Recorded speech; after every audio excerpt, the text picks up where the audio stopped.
Pop. Did you just in vogue or did you? Did, okay, yes. I didn't know if you were Hansoning or in vogue. Fantastic. Although I maintain that "Don't Let Go, Love" is like one of the finest recorded snares of all time. It's like it's a slap in the mouth. It is giving him something he can feel. Yeah, that song that whole album was banging. Yeah, I agree. The drum recordings on those like or those '90s like R&B and soul records are just fucking incredible. Yeah, it's magic. Did you have a favorite in voguer? No, I didn't have I mean, they were all very attractive ladies. Yes, but I did not have a favorite. I mean, definitely in sync. JC was my. It's not the same thing. Well, sure. Yeah. Did you have a favorite boy in the Backstreet Boys? I did not. Yeah. I was all about Dawn. If you say Left Eye, I'm going to punch something. I was like, but actually, I did work with Maxine Jones about 5 or 6 years ago. How'd that work? On a few different projects. It was great. Yeah, she was doing some music licensing and startup things and kind of, the group kind of fell apart. Yeah. And then they came in and did a, what did they do? Did they do a Pride Fest? They did Pride. We opened for them here. Yeah. Oh, okay. Yeah. Yeah. So yeah, I had a little, there was a little something there. Yeah, something. Like a romantic something there? Welcome to 2 Shots and a Royalty Check, brought to you by Venmo, Your Money, Your Move, and Liquid Death, Murder Your Thirst. Let's get back into it. No.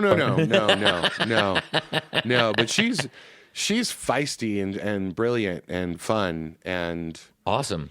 But yeah, she also, as so many people, where my lane has been over like the last 10 years, there's been a whole lot of dealing with people who have been in previous bands. Yeah. I mean, you've done the same. You've been on tour with these bands. Oh, right? yeah. Oh, yeah. And it's like, I don't care. Like, I mean, I have my point of view, and I may have been a fan then and all that. Mm-hmm. But it's not like I'm like, oh God, I wish you'd get the original band back together. And I don't really need to talk about the olden days. I understand how the business works. You're moving on, And she was absolutely one of those people that was like, do not talk about Evie.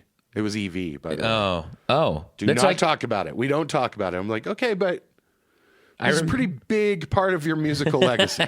Yeah.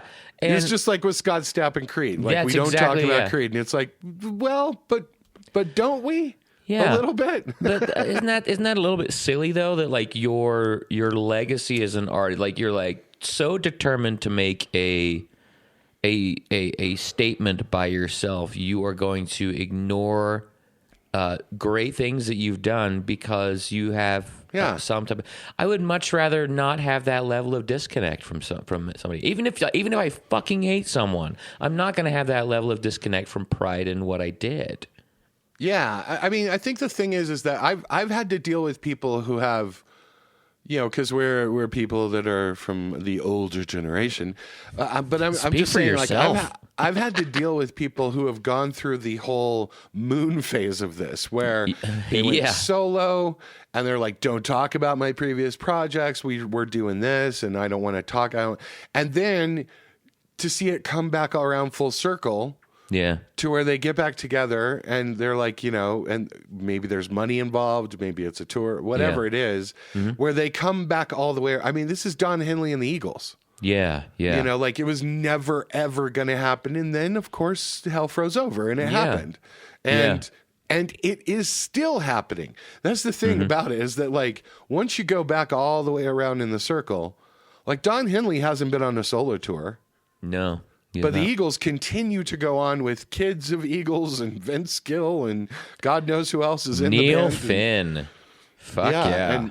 And Neil, and just, what did somebody call it? Crowded Eagles House? There was like some, there was, I can't remember Who was it? Was the Vince Gill? There was a Vince Gill album that somebody slipped in there too. There was like Crowded Eagles fantastic. House. I love it. Crowded Eagles House on the Red Dirt Road or something, something like that. Perfect. I'm like, it's a bit wordy, but we could get there. I guess. Speaking of which, I just got a picture of someone who they're in Vegas, and they're like, "Did you know that Slaughter is out there touring? What are they doing? A residency somewhere?" And yes, they are, and I can't say. Well, it's coming up, so I can't say where. But it's the original band. Wow. Like it's Dana and Mark, and it's everybody but the guitarist that died. Like he died a while ago. But Tim, I think something. But yeah, I was like, oh my God, I didn't know Dana Strum was still hanging out. And then it turns out, like, I guess they've been doing a lot of Europe stuff. But yeah, and let's just say it's not on the Strip. Yeah. But it's not. So it's in Las Vegas, but it's in. Okay, anybody that's been in Las Vegas knows exactly what I'm saying here. It's in Las Vegas, but the address of this casino is in Paradise. There you go. That's you can guess from there. Yeah, exactly. But I mean, if they're, I don't know, man. Like the Eagles are still selling tickets, even though it's the Eagles plus friends or the artists formerly known as the Eagles with friends. So it's not like I don't understand the animosity because I've been in a few bands where there's been real hostile breakups with former members.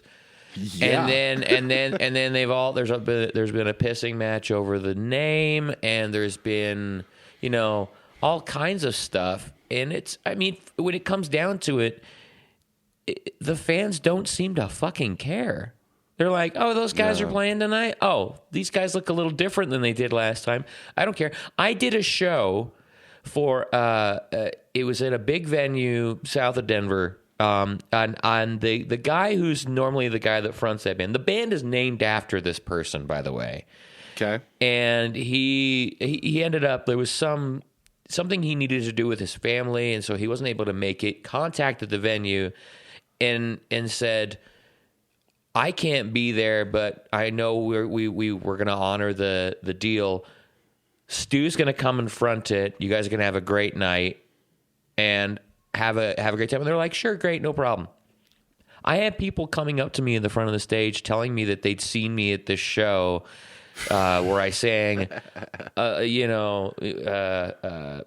go rest high on that mountain. Speaking of Vince Gill, and they, like did something, years ago, and it's really great to see how gracefully I've aged. And all this you shit. Look great for a 68-year-old. Really loved seeing you, and but I don't care. I understand that there might be a little bit of like, I'm not the guy they came to see necessarily, but people almost didn't notice. And I know that sounds really shitty. It was a private corporate show, so it's not the end of the world. It wasn't like that's like, it's different with the Eagles. I mean, you're talking about $800 average. Yeah. Tickets. But again, for the most, like this, it's very different, but the fans are getting an experience they enjoy. Who cares? I do, but I know other people don't. I understand if it's like, I'm going to see the Dave Clark 5 and Dave Clark's not there, I understand that. That's pretty much what issue. I did. Yeah, totally. But Eagles have been a revolving door of douchebags, except for Joe Walsh. He's very nice. If there was no Don Henley, I'm out. If there's no Joe Walsh, I'm out. Yeah, that's fair. I guess, like for me, like the Glenn Fry thing, I was like, well, okay. I mean, you can kind of, you can do that voice, but like the Don Henley thing, I can't do. Better guitar player. But we know people in very popular tribute bands, that don't look or necessarily sound exactly like those bands, and people enjoy the shit out of it. They're like, I can go see this. Relive those songs. And so, I guess it works, but like it's a price point thing too. Like if it's a concert, and it's at a big arena or something, then it's, you're proclaiming yourself to be that band that I grew up loving. That's a different, so. But then you got things like Stephen Piercy's Rat or Don Dawkins Dawkin versus Jeff Dawkin Tate's that's on the Queensryche. Yeah. But I mean, I do see the value in that. Like if I'm going to go see Rat, I don't want to see necessarily like a 27-year-old, doing Round and Round. I don't know. I do want to see if Stephen Percy can still do it. Oh, okay. So there's a little bit of curiosity in the veracity of the project as well. Yeah, there's history in that person and in that voice. Yeah. And it's also like kind of comparative if you're older and you're seeing an older band and you're like, it's kind of like when Van Halen went back on the road with David Lee Roth, where it's like, it's comparative of like, oh, I saw them in 1984, and what's this like now? And it's kind of amazing to see that happen. Yeah. But like, if you're just throwing somebody else up there to do the song, it's like, well, okay, that ruins the, I don't know, mystique. Do you think it has as much to do with the artist or to do with the individual's experience with the artist? Well, I think what do you mean by the artist? Like, I mean, like so you're going to go see Stephen Pearcy's Rat experience. I'm not, but yeah. Sorry, Chris, I didn't make it to that show. It's just, it's fine. But okay, so yes, okay. Again, I don't think it has as much to do with going to see Stephen Pearcy as it has to reliving the experience you had enjoying Stephen Pearcy prior to seeing him live. I think it has to do with what the individual brings to the concert. Like I, as a concert goer, I go to see Muse. I have experiences with Muse, with my family, and particularly with my kid. That makes me. Right. Oh, like that brings me. If I hear those songs, I don't even need to. If I cover a Muse song, I get the experience of that feeling because it brings me that joy of the connectedness with the people I enjoyed it with. So it often doesn't have anything to do with the artist. It has to do with the experience of the individual.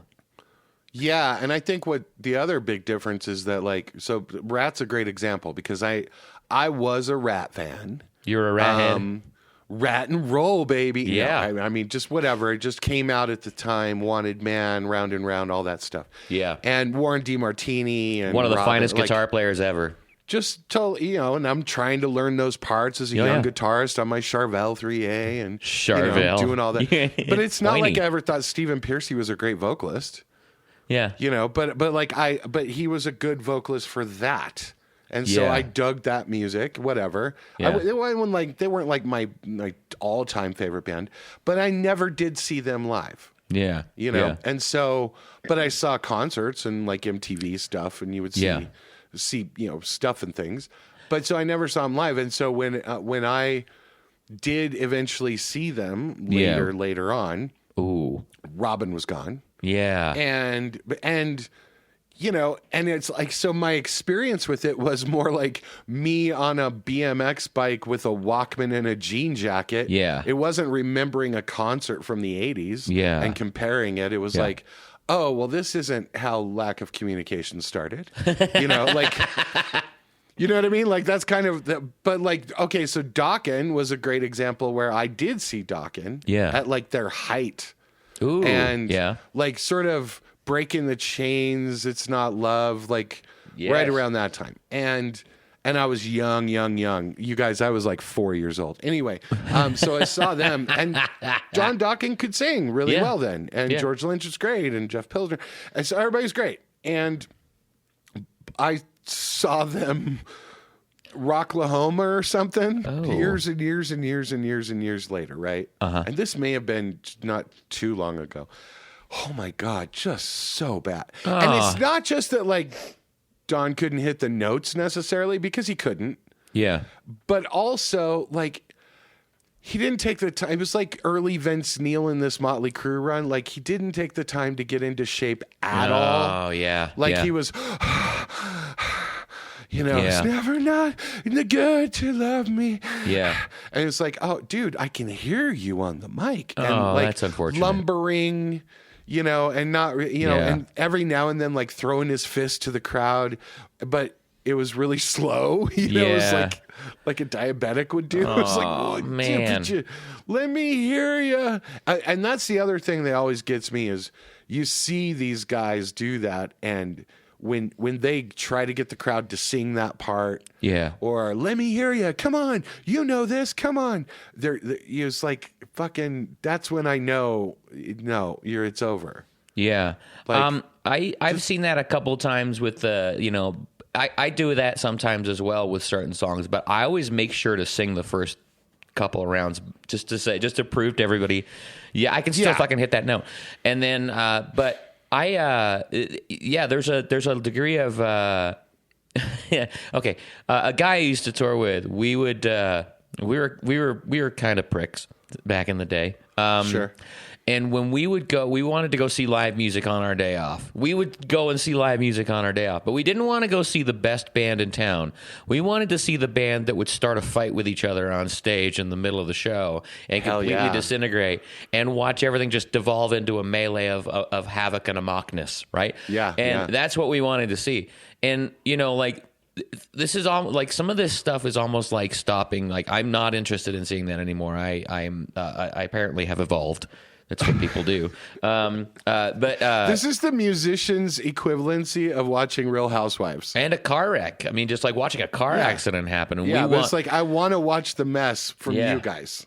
Yeah, and so like there's a piece of me that's like wondering. Because I hope I get to a point in my career when I'm allowed to just like, you know what, we're just gonna stage the fucking mess for everybody. Yeah, and we're gonna it's gonna be like fucking WWE wrestling. We're just gonna be full on. It's fake, but it's amazing. Yeah. Actually, I'm gonna trademark that right now. It's gonna be called "Failed Explosions on Stage" or something like that. I don't know. It's a bit woody. It's a bit woody. But there's a little bit of it. It's like watching Real Housewives. You're right. You're like, I want to see the worst things happen here, and it feels a little bit gross to me these days. But I also love the fact that I get to see people like. I mean, we talked about Vince Gill and Neil Finn and Eagles. Like they're I would imagine Neil Finn is older than Don Dokken, or they're about the same age. Probably right? about the same age, yeah. Okay, and Neil Finn fucking sounds amazing. Simon Le Bon, how many times am I going to bring this fucking guy up? I don't know. Do it again. 65 fucking years old this year and hit every single fucking note. I can update you. Neil Finn's 65 years old this year. Yeah. Don Dokken, 70. Get the fuck. I would not have placed him as older. Yeah. 70. Yeah. All right. So he's like squarely a boomer. Yeah. Square boomer. Square. Okay, how old's Stephen Percy? Get into internet me. Internet me. I know, this is just crazy. This is going to be. You guys are bored out of your gourds out there in Cyberville. Like, yes, let's make this show older. 67. Okay, all right. John Bon Jovi. Well, I do know this one. I can't. Okay, so there's something whether or not he is actually 61 or not. But he's listed as 61. It's kind of like he's listed as 61 and like 5'9", but I think we know that there's probably something different. Yeah. We know people in that camp. We could probably ask the question. We do. Yeah. Plus, I don't know. I think we mentioned it on this podcast earlier, but like there was some talk about Richie Sambora coming back into the fold. Oh, and I have a little bit of. Are you going to give some inside baseball? Like one or two people away from this kind of thing, and then he showed up on Shreddin' with Shifty. Oh, yeah. And he was not sober. No. He just, whatever. He says he is. Okay, I shouldn't judge people. It might not have been alcohol. You go and watch it. Yeah. That's all I'm saying. You go and watch it. Some of us who've been around people, we just know. That's fair. And if you're not, and if that is sober, I don't need it. Okay, that's all I'm saying. I don't need it.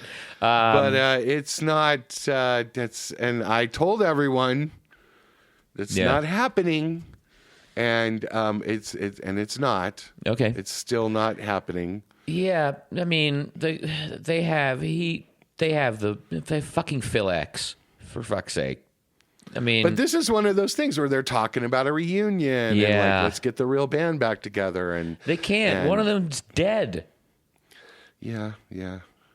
But I mean, this is Mick and Keith kind of.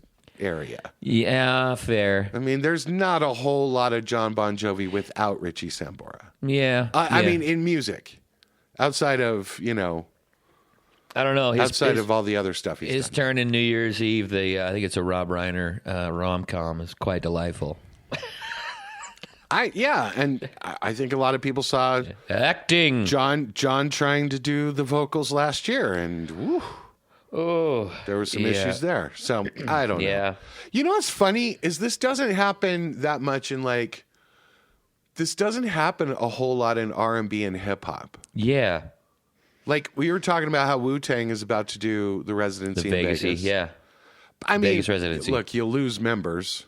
Yeah. Rest in peace, ODB. Yep. But it's not like I don't think Blackstreet goes out without with a bunch of different people, or Belle Biv DeVoe wouldn't go out without DeVoe. Yeah. If DeVoe was alive, you know what I mean? Yeah. DeVoe is alive. I'm just saying. Exactly. Exactly. But I mean, if you got into some of that kind of stuff, it's. I don't think that it's funny. This is very much a white musician rock, and specifically rock and hard rock. Yeah. It's Although go down the Color Me Bad rabbit hole sometime. Yes. But as we've told you, Color Me Bad is a TV show. Yeah, exactly. They had actors who were staged into it. And yeah. Produced by Jeff Franklin.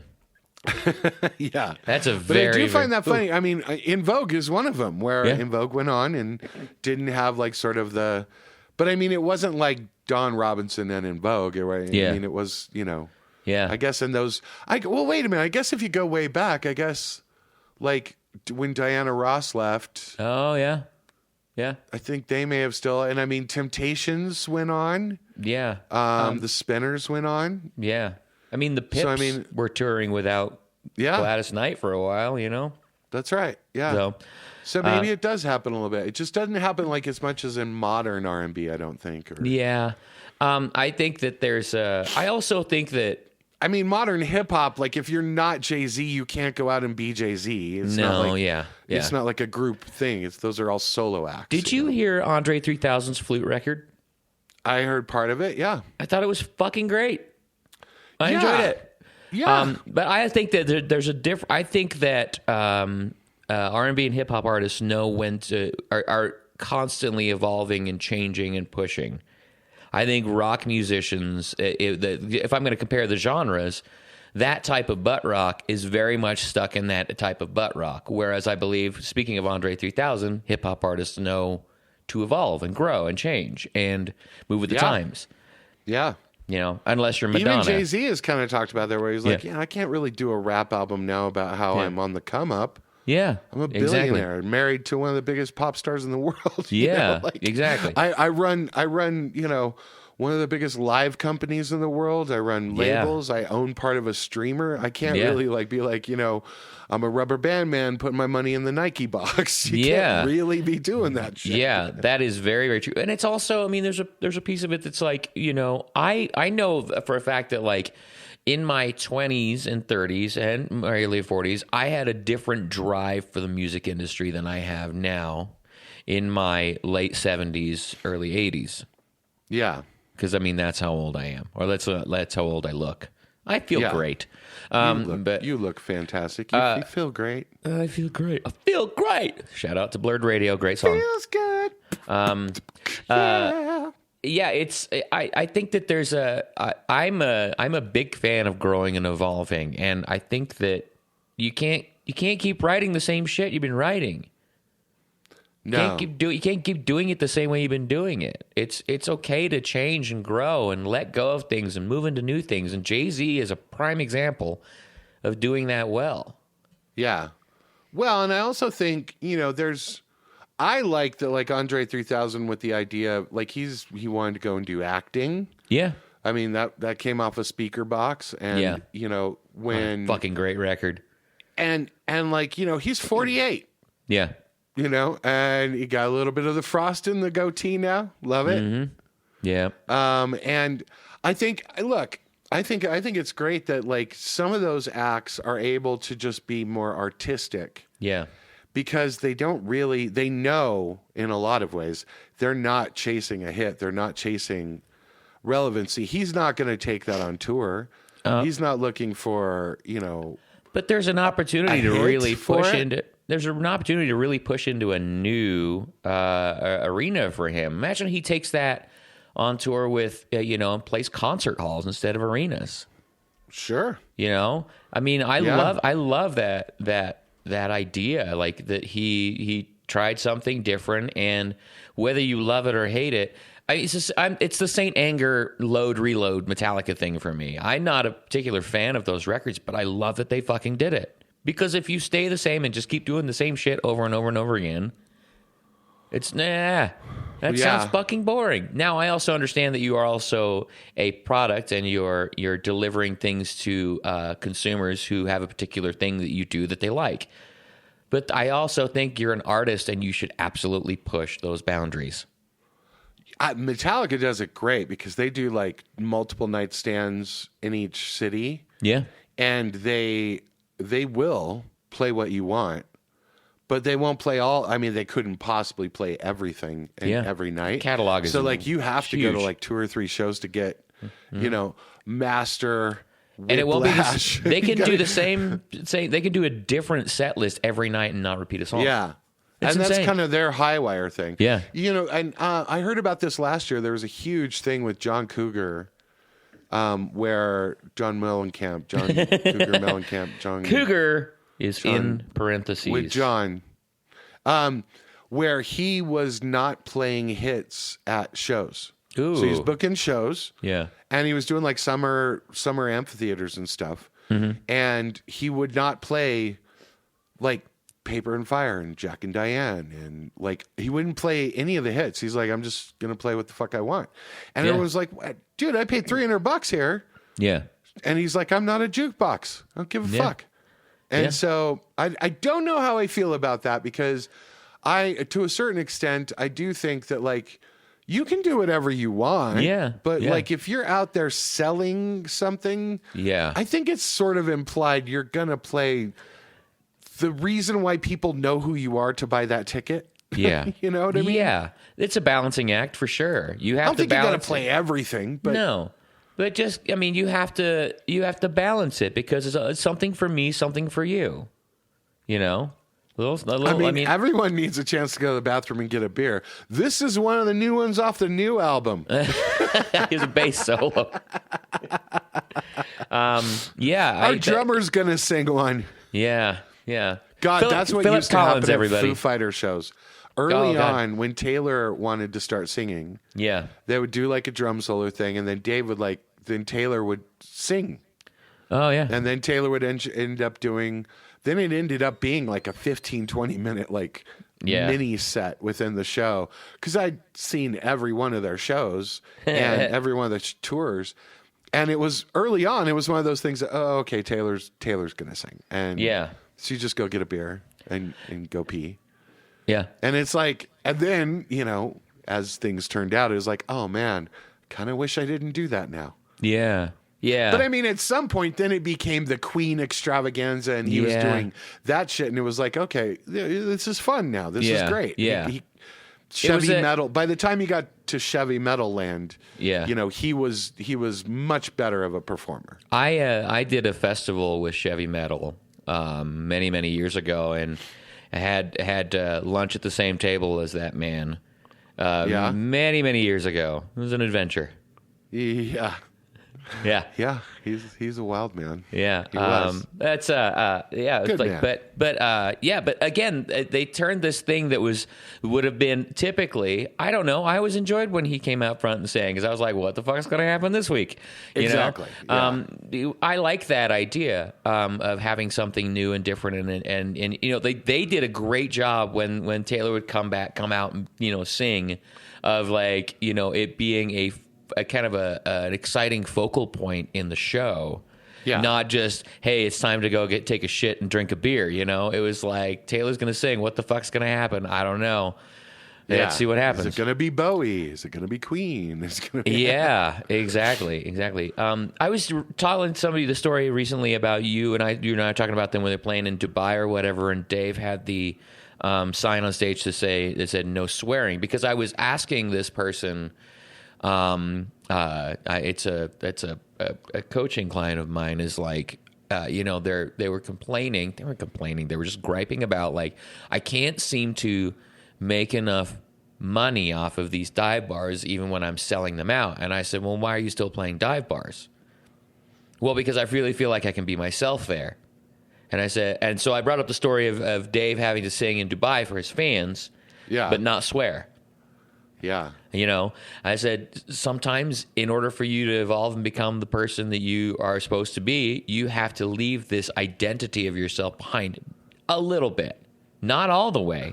Right. And you can still be yourself and still play a classier bar if you want to, or classier venue if you want to, and still bring that with you. But the only way you're going to do that is if you let go of this idea that the only thing you're qualified to play is a dive bar. Yeah. So, anyway. That's interesting. I wonder how you can make more money in dive bars. You can double the ticket price and take a portion of the bar. Yeah, that's the thing, is that dive bars are no longer dive bars. Yeah. I mean, those people are running $100 tabs. Yeah. You're still charging $5 at the door. They're spending 3 times more on alcohol. I am definitely spending 3 times more on alcohol. What? It's just, I mean, I used to play those bars too, but that was back in the day when it was still $5 at the door, but you could get out of there after 3 pitchers for $5 each and a $5 tip. Yeah, exactly. That's a dive bar, but it ain't that way anymore. I was talking to a friend of I've been ours. kicked out of better places than this. This ain't no fucking country club. I was with a friend of ours. She's probably listening. She was sharing photos of back in the day of the venue Cricket on the Hill. One of the first, I think everybody's first gig in there. Cricket on the Hill. That's lovely. The whole Cricket on the Hill. The number of nights that we should not have been there at the time we were there. Nope. Oh, now that was a fucking dive bar. But even that is and it was legendary. But we must have played there how many times, and we had so much fun. Nobody made any money, and we were all very drunk. And it was always, and there was pool tables in the back, and fuck yeah. But that was when people say to me dive bar, like, I'm going to this dive bar, and I walk in there and there's rich mahogany and leather all around me. I'm like, this isn't a fucking dive bar. No. CBGB's bathroom, that's a dive bar. Totally. Yeah. There's got to be stickers everywhere. Yeah. And the floor has to be sticky. Speaking of which, do you think bands should still do stickers? I do. Stickers are back. Why? Laptops. Oh, okay. Yeah, a lot of people are laptops and laptop cases, and there's a whole lot of, especially in sort of Gen Z, differentiation. Yeah, okay. Let's go with that. By the way, my brain went King of the Hill and went laptop and laptop accessories in my brain. Yeah. Laptop and laptop accessories. That's why I giggled. I just didn't want to be random damn giggling. It, Bobby. Okay, so the differentiation, that's why you put stickers on, your cases. You want to stand out and be a little unique in yourself. Yeah, there's still plenty of people that use stickers on, they fuck up their laptops. I can't imagine it. I don't have one on my I don't have laptop. A sticker on anything. Well, I have an old filing cabinet. What are those? And it is covered in stickers because every piece of gear you buy. If you get something from Sweetwater, the fine folks at Aston Microphones I have some microphones from them right now. So I've got 3 stickers from Aston Mics in my on my filing cabinet now. Well, see, if Aston did not think that stickers were cool anymore, they wouldn't have sent them. Well, they're British. It doesn't count. Well, there's a lot of people that there put goes my stickers mic on their endorsement. microphones too. And oh yeah, that's fair. Yeah.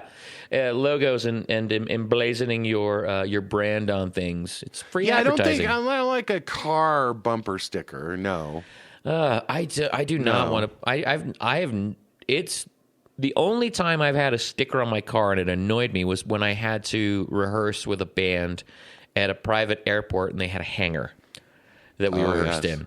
And I needed a sticker on my car and a little swipey thingy to get in and out of the hangar. And I had to have the sticker, or they would immediately, take my car and throw in a crusher. Yeah. But I do not want stickers on my car. No. The last sticker I had on a car was a Toyota Supra that I bought. Hell yeah. Manual transmission? And oh yeah. Fuck yeah, buddy. Sunroof, come on now. Moonroof. Oh, God, I love that car. And here's the thing. When you opened up the driver's side door, right where the, and by the way, kids, you used to have to actually open. You had to open it. You had to click a little thing here. Yeah. And right above it, it had in lettering, sticker lettering, kitten.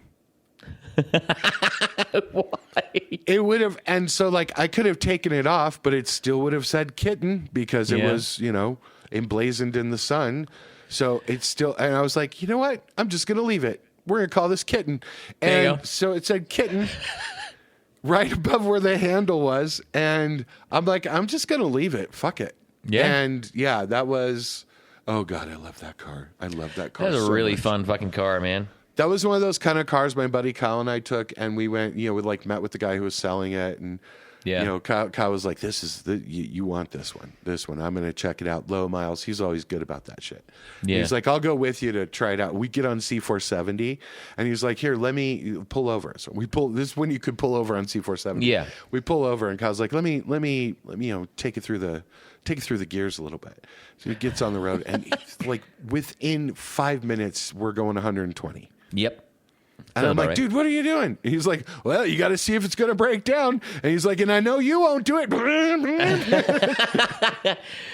There was a guy, I remember when I was in, this is completely, I can hear the sound of a Toyota Supra going through the gears in my head. Yeah. And there was a guy I went to school with in London. He was kind of he was a real prick, but, so we were not friends.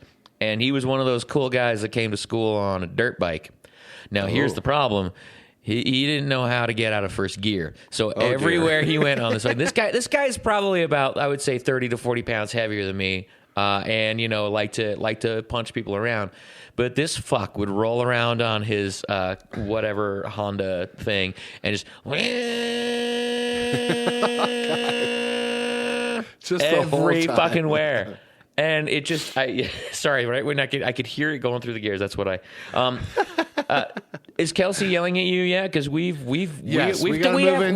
have talked about a few things off our rundown today, but we got to get into the questions. Yeah, get into the question. So we do have a question here about remote mixing, and this is basically about someone sending a project to someone such as yourself. I don't know what you're talking about. Yes. Or someone like you. Someone like you.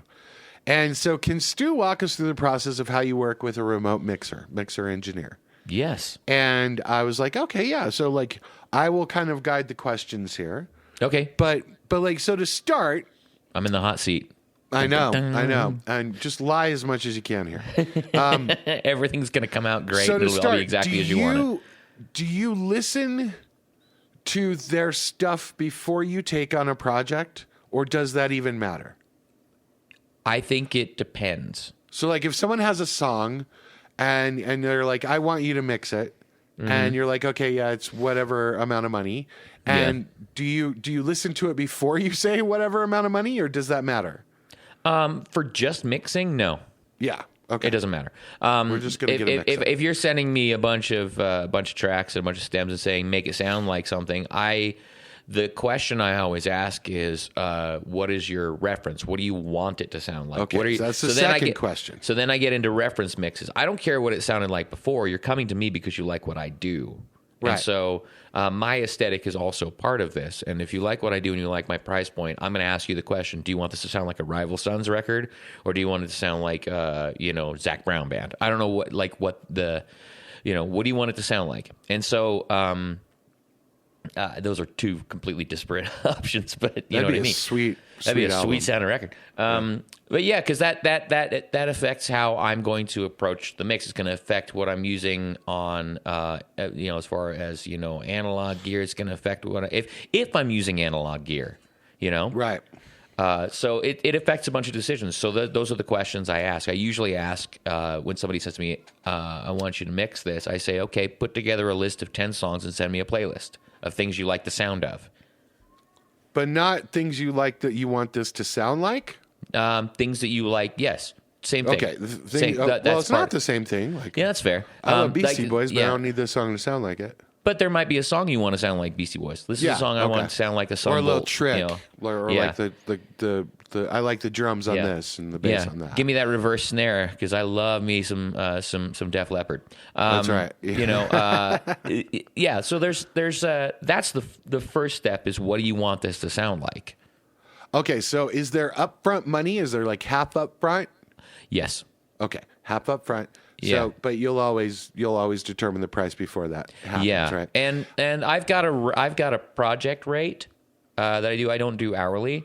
Yeah. So I do project rates, but I always tell people what my rate is. But I always also say, you get to decide if that's in your budget or not. Right. And so, would there be a discount for like 3 songs versus a single album versus 3 songs? Yes. So like, the more stuff I get to do and the more that we have there's a cohesive vision for a group of singles, or if you're going for an EP, you're looking for a combination of the song has a specific vibe, a specific sound, and but also the EP or album has to have cohesion too. Right. So okay. yeah. I've got a song, excuse me, $5 fine. Hit that cop button. I know. So I've got a song, and I've got all the parts, and let's say I'm in Logic Pro, and should I mix it at all? So say I've got drums, bass, a stack of 6 vocals. I've got 5 guitars on there. I've got a little bit of percussion. I have some. A little bit of overdubs of guitars in certain places, and maybe a little bit like I was like, I was fucking around with like some pads. I think there might be a cool little keyboard part here, but I'm not really sure. But I think it's pretty good. And so I've got whatever. Let's call it 40 tracks. Let's call it 40 tracks or something. Okay. But like, should I mix it at all before I send it to you? Should I get it closer to what I want it to sound like? You can do whatever you like. But is it easier for you? It doesn't make a difference to me. If you mix it, that's going. Out? I'm going to.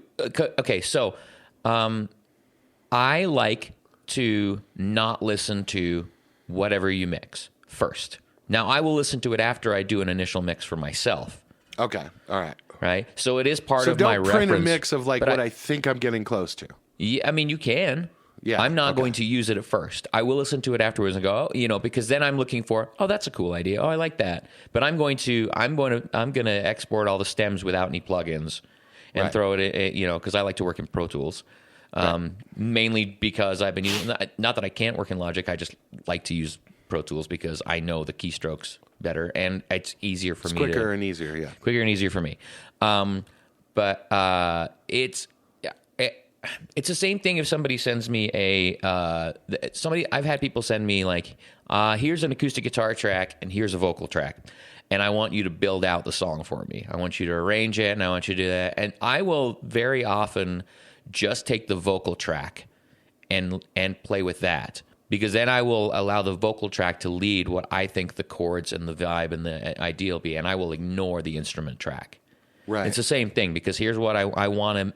I want to get what I think it should sound like first, and not taint my reference point until such times as I already have a kind of an idea, and it's because I'm a people pleaser, right?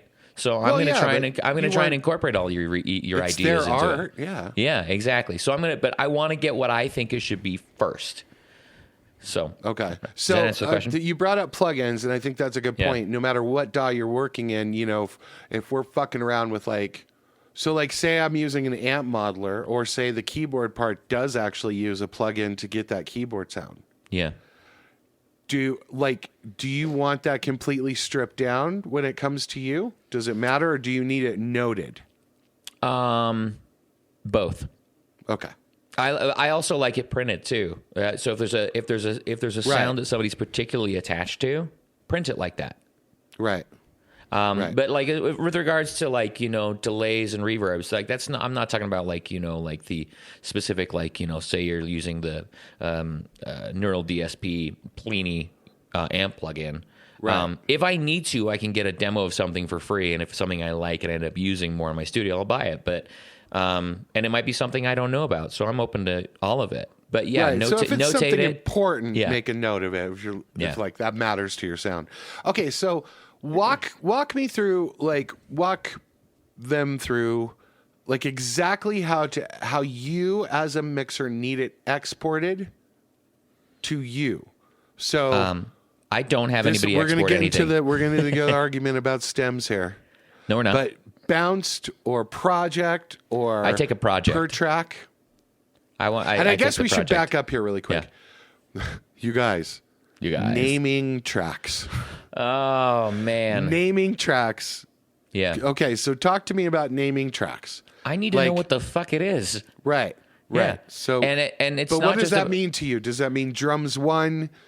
Does that mean percussion 1? Does that mean vocals 1? Do you like Vox? Do you V? Like, what is that? I think as long as I understand what it means, it can be vocals, it could be Vox. Shorter is better for me because that's what's going to show up in the track window.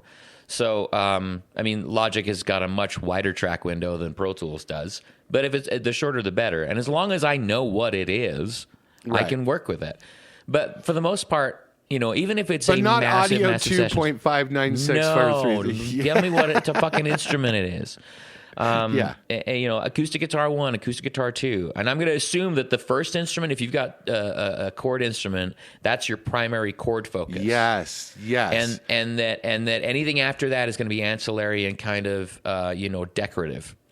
Maybe so if you're a little bit further along in your musical journey and you know about panning and creating space and fullness, if that is something that you want and you have like say 3 acoustic guitars, right? Mm-hmm. So you got acoustic 1 is probably primary right down the middle. And do you want someone to say acoustic 2 pan left? Yeah. Okay, yeah. I do. That doesn't mean that I'm going to do it, but right.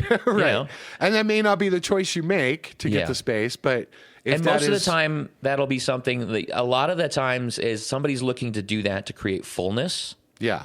And that's not necessarily the best way to create fullness. So some of those tracks become redundant, and you end up with, like, I'm just muting this and hiding this because it's not necessary for what they're looking for. Right. But one of the things I do like with that. Yeah.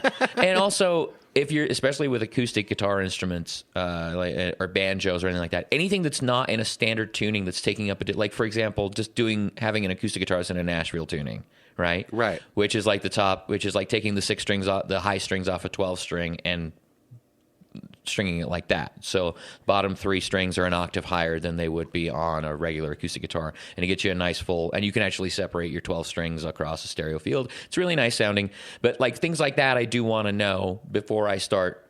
It's just assuming it's another acoustic guitar because you can see the waveform, and if it looks like it's just doing the exact same thing, I may just go, well, when you could phase too. Yeah, exactly. And that was the next thing is, knowing about phasing is not something that most people think about in the recording process unless you're really a drummer.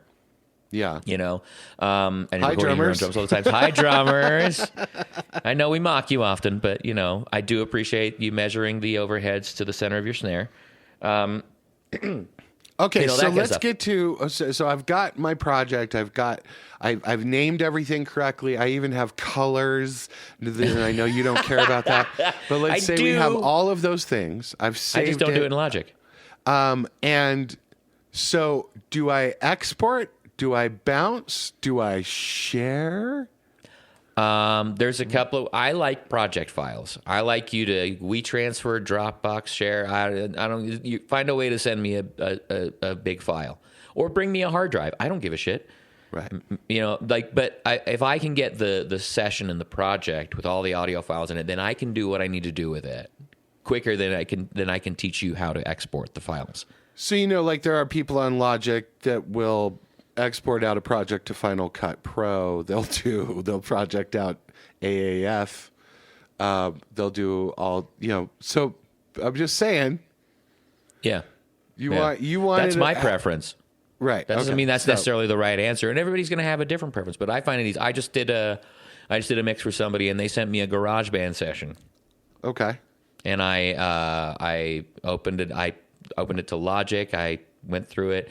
Everything was kind of labeled, but it's just I know how I like things to work, and it's sometimes just as easy for me just to sort it the fuck out on the other end. You know, as much as I might be frustrated, you're also paying me for my time. It's okay for me to take some time to listen to all of your stems and go, I know exactly what all these are. Right. I spent an extra hour labeling everything. That's okay. Okay. I like organizing things. And so are you more, and again, we're talking about you here. So like, this isn't like general, but like, are you more of a Dropbox person, a Google Drive person, a box.com person? Do you prefer a hard drive mail to you? I have whatever works. I don't care. The quicker I can get it in my hands and start working with it, the easier. Because I had an Apple transfer the other day. I had a Dropbox transfer the other day. I had a Wii transfer the other day. Like they all come in different ways. Sometimes somebody will put a bunch of shit up in Google, a bunch of the stems up in Google Drive, and say, "Have at it." Yeah. Don't do that, you guys. Google Drive is the worst. What's funny is the amount of people I fight with about Google Drive, because for some things it works great. For audio, it does not. It is the worst for audio. It is not great for audio. It just gets hung up. It's horrible. And if you're looking to play anything back in Google Drive, so as you just heard Stu say, he wants you to create a Dropbox folder and share it. if you can, if you have a big enough Dropbox plan, it's easier. I mean, I pay for a big plan because throughout the years I share a bunch of shit all day long, every day. Yeah, and I have most of it on. We do this on Dropbox, you guys. Yeah, so just so you know. I share a bunch of shit all the time via Dropbox. Yeah. And you can play in Scrub, and you can do a bunch of things. You see the waveforms. It's great. Okay, so revisions. I imagine this is something you kind of discuss before payment, like how many revisions, how long it's going to take? Yes. Okay. But there are some. There are limits. There are boundaries on it. Because, again, we had a long discussion. If you're mixing something for somebody, you have a long discussion with them beforehand about what they're looking for, what they're trying to get. What they're going to do with it. Well, yeah, that's part of it. And I always include minimally instrumentals and acapellas. They want full stems. That's another part of the discussion. You're jumping ahead, for Christ's sake. I know. Now, this is the thing. What is the final delivery that I'm getting out of this? Do I get instrumentals? I get acapellas? And that means separated vocals, all the vocals. Do I get stem group sections? Do you consider it mastered? Like the final mix. The final mix. It depends on some people like to use their own mastering engineer. They've got another person they want to send it to. So again, every mastering engineer is different. If that's something someone talked about. I got a guy in Texas, and we're going to do a vinyl thing, so I need you to have it, lower dBs and all that. Yeah, where the lufts sit. Yeah, where the lufts sit. It's but again, it's like, when I'm sharing mixes with an artist, I do. I have a mastering chain that I can run everything through, so that when they hear it, they're not cranking the volume up on their, Dropbox playback. So it's at least at a comparable level, and the ins and outs are clean. So there's that kind of thing, rather than it, just like. But if they're like, I got a mastering engineer in Texas, then I'll get in touch with that guy and see what he wants. Where do you want this? Because everybody's going to be different. So yeah. So the final delivery is a WAV file, an MP3, instrumental, and acapellas. And after that, it's not up to me. Boom! There you go. So if you want to get something mixed, go to StuMillerMusic.com. And you can figure it out. You should get something mixed, by the way. Yeah. And try it yourself. Get into mixing. I think everybody in this game, we all say this. I think everyone is basically on this. Continue to try to mix yourself. Yes. But with a larger project, you are not going to get there. There are people that do this every single day. But try to get a little bit closer to what you want to hear, because you'll have a better understanding of what you're asking someone to do. Yeah, and then, I think it's important to know the language. Let the pros do what the pros do. Yeah, but then you can at least speak on it's like musicians. If you want to be the leader of a band, you want to front a band, you have to learn to communicate with musicians. Yeah, in their language. And it's a whole hell of a lot easier for you to say C sharp than it is to say 4th fret, 5th string. Speak to me in tab. Like everybody, like however people speak, that's where you speak to them, in their but like learn to communicate with your engineers and your producers. That's one of the things even, I think good producers can do is be the intermediary in that conversation. Yeah. And interpret, whatever crazy things are coming out of Perry Farrell's mouth in a recording session. I need you to make that a little bit more green. Can you play the stars for me? Yeah, man. Yeah, I can do that. You guys don't even know that was a fucking great Perry Farrell. That was a good one. All right, let's get to Sync of the Week. Sync. I will start us off here. I saw a little film on the Netflix. Oh. Starring Julia Roberts, Ethan Hawke, Marsha Ali, all these great people, and it was called Leave the World Behind. Yeah. And people will say this is that post-apocalyptic film. Yeah. It's not really. It's a horror film, kind of. It's more of a psychological horror film. Nice. But it has one of my favorite actors in it, Myha'la Herrold. I love this woman. She was Harper in Industry, if you've seen that on HBO. Mm-hmm. She was one of the gals in Bodies, Bodies, Bodies with Pete Davidson. One of my favorite horror films of last year. Excellent. Bodies, Bodies, Bodies. Great. But her name is Myha'la Herrold, and I just love her in everything. I don't know why. I think she's just fantastic. Everyone else did great. Mahershala Ali was great. Ethan Hawke, it's fun to see him do things. And it's fun to see Julia Roberts in like a Netflix film. It's kind of weird. In a non-traditional Julia Roberts role. Yeah. Yes, she is kind of a Karen in this. Kevin Bacon is also in it. One thing that's interesting about this movie is that there's this whole thing about the Google reviews. So if you go and you look up this movie somewhere, you're going to see these Google reviews, and it's like 1.9 with 10,000 ratings. But when you dive into the Google reviews, they all say the exact same thing. Copy, cut, and paste. It's what a disgrace to the movie industry. 0 stars is what this deserves. I would say the Obamas should stick to politics, but unfortunately, I can't say that either. And that is because this is also a Michelle and Barack joint. They're executive producers on this as part of their overall deal with Netflix. Mm-hmm. And there is a political overtone to it. There absolutely is. Yeah.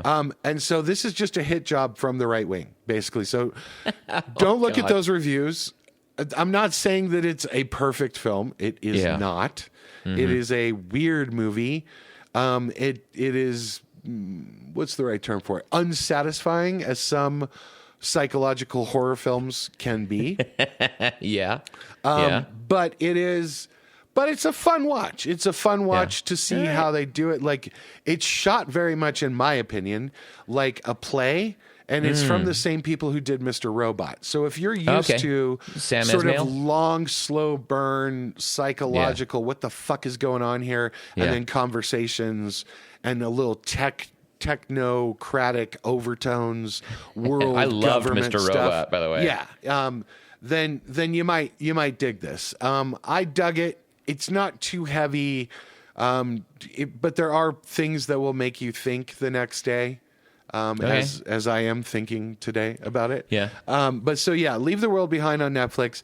And the song, it's a great soundtrack. There's some really cool cuts on this. Never Gonna Let You Go by Blackstreet. And by the way, I know I just mentioned that earlier. That's a good choice. Our fabulous friend Maggie Phillips is the music soup on it. Some really good needle drops on this. Nice. Music plays kind of a role in it at one point, at the very least. Leave the World Behind on Netflix. And my pick is Never Gonna Let You Go by Blackstreet. Very nice. That's a solid choice. Well done. Well done. Thank you very much. Well done. That's a great song choice. I have been okay. I read a lot of books. So a while ago, probably a nerd. Hold on, read or listen to read? I listen and I read. So I have a substantial library full of many leather-bound books. So do I. Can't wait to read them. Smells like rich mahogany. Can't wait to write them. But I for a while there, when my son was quite a bit younger, I was reading a bunch of like young adult stuff just to try and be like, hey, what about this one? Hey, what about this one? Hey, what about this one? And I read I think it was Rick Riordan wrote the Percy Jackson and the Olympians series. Well, Disney Plus has just started putting out a new series of this because apparently the movies with Alexandra Daddario were not enough. But I was watching it with the younger gentleman in the house, and there's a scene where Lin-Manuel Miranda plays a character, and he's delivering a package in the Empire State Building, going up in the elevator, and Arthur's theme by Christopher Cross, the best that you can do, is playing Muzak style in the elevator, and I just start singing along, and then they cut to the end, the doors open on the elevator, there's a bright light, whatever, the magic of all this garbage opens, and it cuts to the end credits, and the full song plays, and I was just like, oh, that was well played, everybody. Very well played. And so I watched the entire end credits of a show that I never watched the end credits of just to hear that song. And I love that it was like a Muzak, shitty version in the elevator as he's going up in the elevator. And then the edit, the cut to the full outro chorus with all the extra vocals was just fucking beautiful. I was like, that is well played. I could not find it. It's a Disney show, so I don't know who's the supervisor on this. I went down the rabbit hole on IMDb, couldn't find the name, but I figured that we might know, because it's probably there's a fleet of people in an office somewhere dealt with that. Yeah, probably. I don't know. They probably use the ESPN people. Probably use Michelle. Probably. But yeah, that was. Go ahead. Is it So is it? What is the thing? Percy Jackson. Percy Jackson and the Olympians. Okay. I love that you're watching this. Why? Let me tell you why. Because I've had a conversation recently about it. First of all, when Percy Jackson came out, I don't know why, but I can't stop saying it like, Percy Jackson. Oh, yes. He's very Irish. Yes, it's a Percy Jackson, yes. I'm like, we're that far away from that movie? That wasn't that long ago. Like, that was probably 10 years ago. As it turns out, it was a while ago. Yeah. I'm like, we need a new one for the kids? Yeah, there was 2 movies came out. Yeah. 2010 and 2013. So we are 10 years away from the sequel. Yeah, but 10 years away. Like, we need a new one for the kids? Like, you usually wait 20 years. No. I don't know. No. But best that you can do, Christopher Cross. Yeah. Such a great fucking song. Arthur's theme.